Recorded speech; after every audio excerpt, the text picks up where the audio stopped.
Hey guys, welcome back to my channel Ninja King. I hope you all are okay today, and if you know, this is my Ramadan. I'm gonna be posting videos lately. But anyways, today's what if deku didn't get into UA. I don't think I should waste any more time and get on with the what if. And tell me in the comment section and share this video and what other what ifs you wanna see. Let's get on with my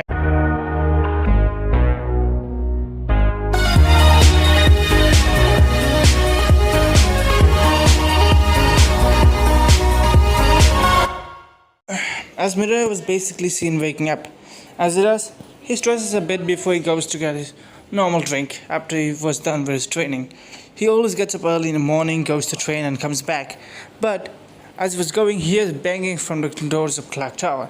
As he goes there, finding Zero and Archer there as well. Oh, hi Zero. Hi Archer. Yeah, what's going on here? Midori would then say, as he looks at the two boys. Well, apparently the press are trying to break into our school. Wait, really? Midori would then say, yeah, but not really that successful comparing to Clock Tower's immense security. I mean, if this was UA, we would all be being ganged up by them trying to answer the question. Why down here? Shouldn't it be like, I don't know, in UA or something? Midori will then say, kind of confused at the situation. I mean, yeah, you're right, they should be in UA, but the reason they're not in UA is because of a simple reason. All Might's here. Archer would then say, that's more than enough reason for the bombarders. Yeah, they want to know why the number one hero is taking a place like Clock Tower. Sure. And more importantly, they're more shocked that he's here at the school of all places. I guess that makes sense, Midori would then say. Then knowing the reason why. All Might came here because he was his successor. Right? I mean, was that the reason why All Might came here? Came here for him? He just wants to serve himself as well. After all, if you went to UA, All Might would have obviously gone to UA, correct? Right? Or was it the unfairness? He doesn't know for sure, but whatever it is, it is. Enough! As I see two people walking up, one was a blonde man with muscles for days as he was wearing a white shirt almost. Another one was a man with black hair, wearing glasses and wearing a formal looking somewhat uniform. But it was kind of less like that. Ah, Mr. Weaver, Archer would then say. Wait, you know him? He's kind of the teacher for the class Archer. Next to him is Kentucky. Ha! Kentucky would then say, pointing at him. I'm the teacher for the Berserker class. Head teacher, that is.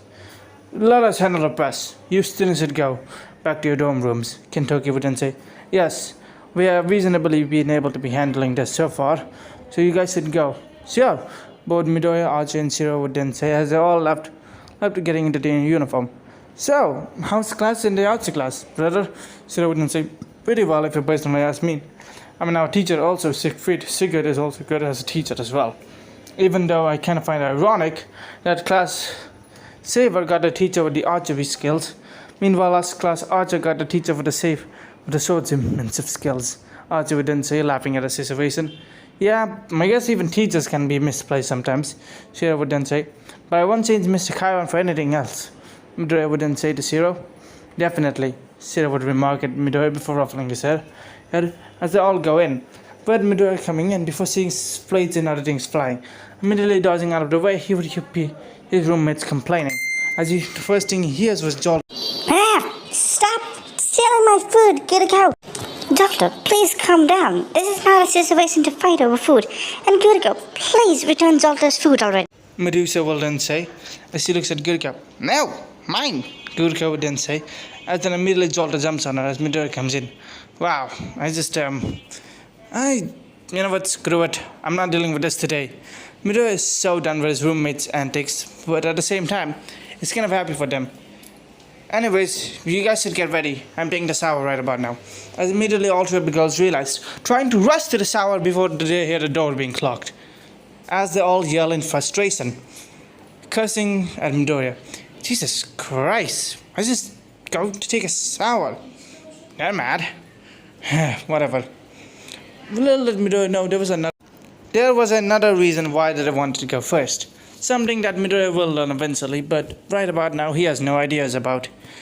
Gurgo would then say, so now what? Wait, I guess? Gurgo would then say to all of them, as both Zolta and Medusa nod their head. Alright, we wait. After a few minutes, Midori comes out. but then all the girls sitting in the sofa. You guys can go next. As immediately then one by one they go, getting ready in the school uniform before starting to walk. As after walking for a bit, Midori would say, "So, have any of you are part of the student council?" Immediately all of them say with their head no. "My brother is," Gurika would then say. "Your brother really is?" Midori would then say, "Yeah, pretty much." I mean, Vitsika is not really that bad if you personally ask me. But he kind of, how shall I put it? Gives me that vibe of a gacha addict. No offense, Gurika. I mean, I guess it has to run in the bloodline. "I hate you sometimes," Gurika would then say to Jolter as they both are glaring daggers at each other before Midori splits them up. "Alright, that's enough. Gurika, you need to go to class and we need to come to our class as well." As they're all then split up, immediately going to the class before sitting down. As Midori takes a deep breath before standing down his seat and scratching his head a bit. He stretches his arm as he gets ready for today's class. As immediately Karen comes in. "Alright everyone, I've reported your test results from yesterday and I gotta say all of you did good. Midoriya, you made a good thing with a rescue call. But to know that your sense are gonna be great." As Midoriya immediately smile. Jolter and Zero, as both Jolter and Zero look at him. "You did good, don't blame yourself for losing. Sometimes you cannot win all the battles. But you will be given extra training to improve on some parts of your areas that you don't or shall likely need more time for. Zero, also try and keep your more destructive projection slash creations to a minimum." Zero would nod his head. "Alright, sir." And that's it. To Selene, you did good as well. To Selene would have a smile. And Lancer, looks like the only person in the class you couldn't read. I couldn't see your clip because it was all hazy and everything else, so I cannot even tell how well you did. But you did good enough for what it is about. For now, I'm going to say this to all of you. You all did good and you all did great. So don't beat up yourself just because you failed this one time. There's always more. Remember our school motto. It's not plus ultra, definitely. It's called break our limits. As our school motto says, break our limits, everyone would then say. Okay, I know this is not gonna sound as catchy as plus ultra and go beyond like in UA, but hey, that fits the fits. Yeah. Anyways, back to the story. As Midori would smile, he kind of liked this new school actually. And hey, he even learned that quirkless students do get into Clock Tower here and there.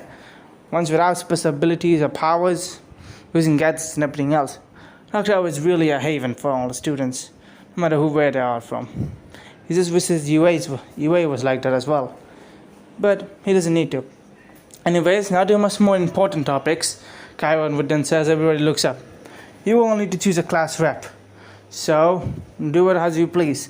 I will give a few recommendations of how to do it, but sometimes it's letting your students do it in work because sometimes it's gonna help them understand. Kyron would then say immediately, everyone nods. "So, how shall we do this?" Chief Selene would then say, let's see, we can leave it up to a vote. Zero would then say, as everybody immediately nods. "But you said that's a good idea, Zero." Lancer would then say, "I mean, it's worth a shot." "I mean, he has a point," Lang Ling would then say. "Everyone's just gonna vote for themselves or someone they know properly. They're roommates as well, so it's not gonna be fair." Zero would then think for a bit. Chuselin would then say, "How about this? We still need the votes, but you're not allowed to vote for yourself. Doing that means that we'll be cutting your name." "Alright, who's gonna recommend it up?" Someone who's completely neutral at this. As I look at one of the students who's there as well. "How about you?" "Alright then." Walking up to the stadium would be another one of the class students. As he takes his seat. She seems to have black hair wearing what seems to be the same female uniform. "Alright, let's get this ready already. So one by one we all will vote for it, correct?" Everyone would then immediately nod their head. As then a voting plays around. As one by one everyone writes their name and writes the person they want to. Midori is stuck. Who should I write? He immediately thinks of Zero. He seems to be a good, confident leader, but something tells me he's gonna probably cross into more danger than anything else. Zolta has too much of a hot-headed personality. To Selene, I don't know him that well. As he writes down Medusa's name before putting it in the box as well. Well, now time to wait. Alright, first of all, let's get the voting done. As the new student would then say, First of all, are you gonna tell us your name? Oh, right. Sorry about that. My name is Pampita. As everybody looks at it. What? You're not named after a historical figure or a religious figure? Midoriya would then say, is that necessary for the school? Immediately everyone looks around before saying, kinda? As he just looks deadpanned. Oh, you all suck, don't you sometimes? I guess you can say that, everyone then says before smiling a bit. Whatever, let's tally up the vote. As in the end, Midoriya was the one who got the most vote. Wait, how? Midoriya would then say, Tsusune would then say, I voted for you. Both Jolter and Medusa would then say they as well. Zero would then say him as well. Langling said that he had no one else to vote for, and Bombita said that since she was not allowed to vote for herself, she just picked a random student, and that just happened to be Midoriya. As Midoriya stands there next to Medusa, who became the vice rep. So, as Chiron enters the room again, so you guys have chosen your rep? Which one? He looks at Medusa and Midoriya. We have chosen Midoriya as the rep and Medusa as the vice rep. Zero would then explain. Oh, that's neat. It's good for you too, Midoriya. Thank you, T, sir. Sir, Midoriya would then say, stuttering a bit, before Jolter pulls his back up before speaking. It's nothing to be ashamed of, Midoriya. You did get on it well. You made sure everyone respects you enough. That's why they chose you. Right, everyone? As then, all the students will agree with Medusa. As Medusa smiles as well, looking at everyone and then looking at Midoriya. But Midoriya kind of happy. Thanks, guys. As Medusa... Wait, why did I... As then, it was lunchtime. Going to the lunchtime, Midoriya seems to be eating his food. Food for everyone else. So, you became the class rep? That's kind of surprising, Archer would then say. Who became the class rep in yours? In your place? Brother, Shira would then say. That would be our dear old friend Tosaka. Oh my, never expected Win of all people to become it. Saber would say before taking another bite of her food piled. Midoriya would then say, God damn, you eat a lot, Saber. Well, I kind of have to. My quirk in general uses a lot of metabolism. And due to that, I kind of need to eat a lot. Wow, I gotta say, that's kind of an appetite you have there. And then again, I guess metabolism with quirk is kind of not that unique. Jolter would then say, we sometimes compare it to a baby dragon, Shiro would then say. And how do you do that? Midoriya would then say, as both Archie and Shiro just shrugged. We don't know. It's just the first thing that came to our mind when we were a kid, and apparently it just stuck. As Saber agrees. So, why are you not with your class, Archer? We could say the same thing about you. Midoriya, Archer would then say. Sorry if I sounded rude. Not needed. Mostly because I don't really want to hang out with them that much. Plus, my group of friends are here, so that's why. Really? And consider Rin your friend? I do, but there's another reason why I'm here, and it's due to, as it then says, the word I. Ah, I see. Oh boy. Not to mention, both of them are always there whenever as immediately he gets chilled down his spine. Okay, if you don't mind, I'm gonna be running now. It says grabbing his food plate before running. What just happened? Midoriya would then say. Don't question it, and things you will understand later. Alright, that's weirdly enough. Midoriya would then say. Meanwhile, on the gates of the clock tower, the press would still try to get in, as they basically are trying to get in themselves, but failing as well. As walking with them, not part of this press, would be someone with a lengthy body, wearing a hoodie, but you can almost see his blue hair. For long enough you have stood still, without any consequences or actions. Sometimes, people just need to learn when to give up. And for a long time your gate has stood up. I need to get these NPCs in before I can make my move. This person being none other than Tomura Shigaraki. As he places all 5 of his fingers, the gate itself starts to erode and dust. As then it stops.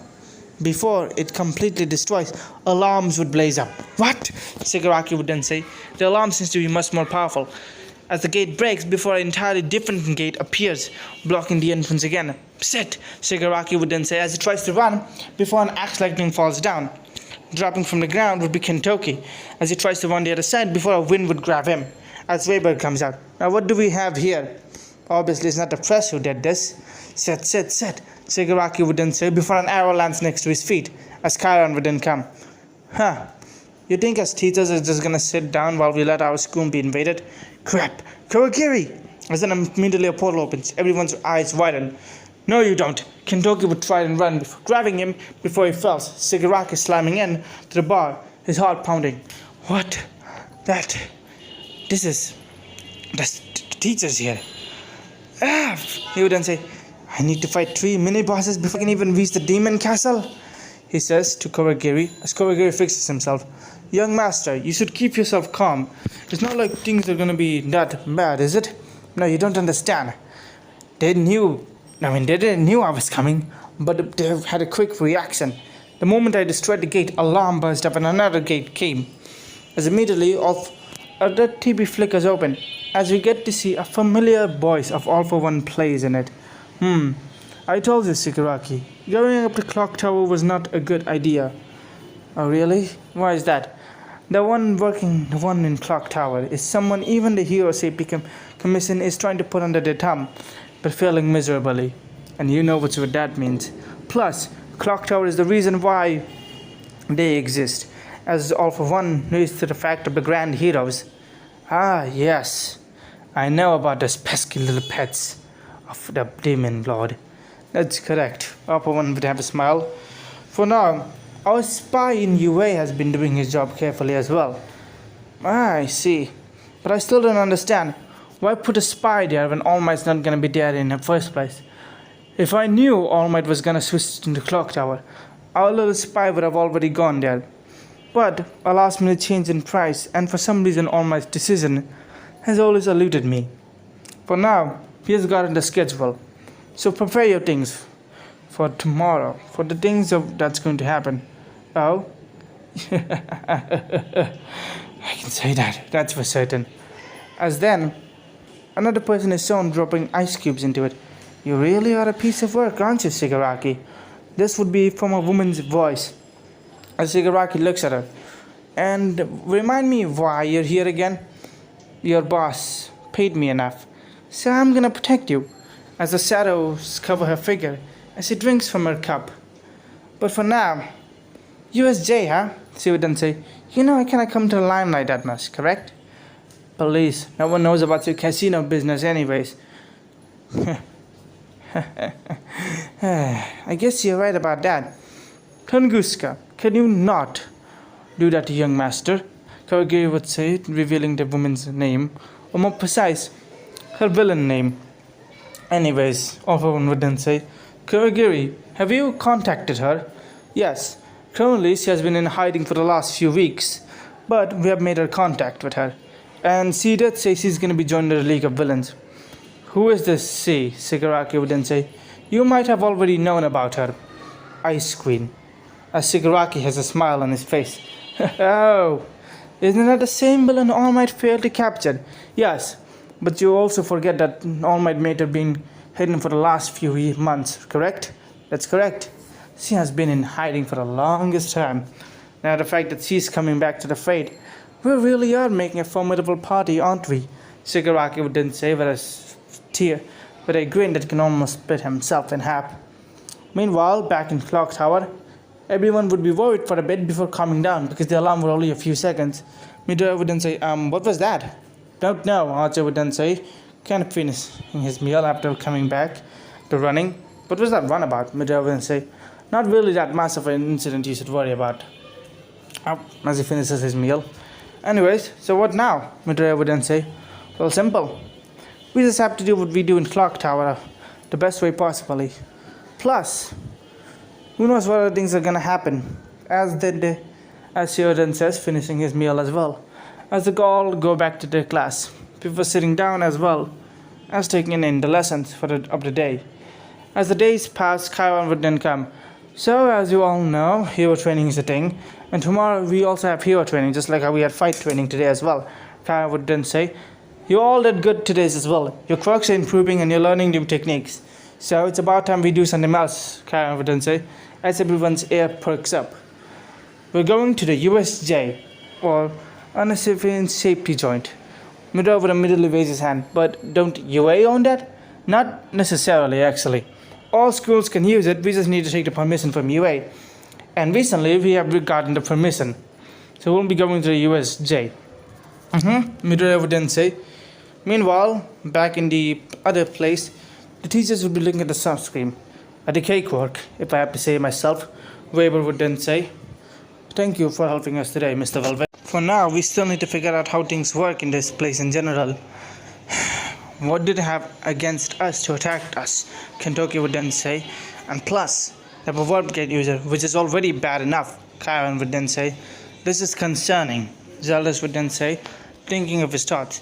He remembers his alternate versions telling him about his events happening, but he paid no mind to them. It's about time he takes more precaution. For now, should we cancel the trip to the USJ? "Are you sure about that?" Kyron would then say.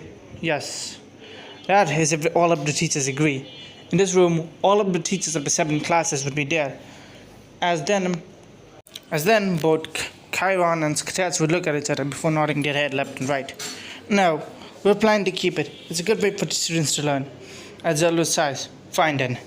And I'm gonna end things up here. Like this part and share and comment what tips you wanna see. Also, no music in this video. Sorry about that, guys. Bye.